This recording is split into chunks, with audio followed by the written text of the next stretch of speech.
So Stian, I'd like to start with you in simple speak for non-experts. What are intangibles?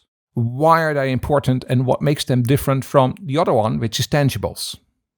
So intangible capital, in a way, is something that almost anyone in business will be familiar with, but it's perhaps a new way of thinking about it in an economic framework.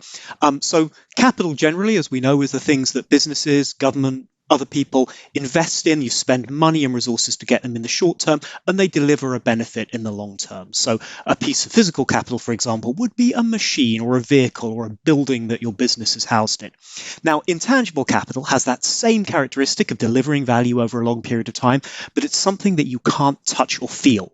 And Jonathan and I have framed this. We've called these ways in which intangible capital differ the 4 S's, because handily they all begin with the letter S.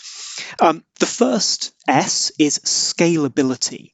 If a firm owns, say, a valuable algorithm or a brand, you can scale it. You can use it across a kind of an arbitrarily large business, so something like the Uber algorithms used to schedule taxis.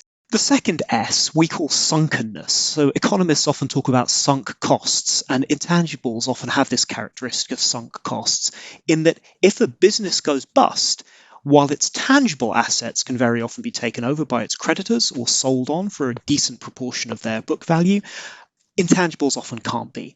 The third S is spillovers. And what spillovers refers to is the idea that if a business invests in a new idea or a new brand, it's sometimes not always possible for that business to be sure that it will get all the benefits of that investment. It's easier to copy ideas, it's easier to borrow them. Ideas are often in the air.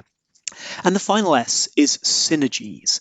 And I guess what's interesting about synergies is that intangible capital is sometimes wildly, disproportionately valuable when you combine it in the right way with other intangible assets. And what the book really talks about is how this changes kind of almost everything in the way the economy works, the way competition works, and the way policy has to work in response.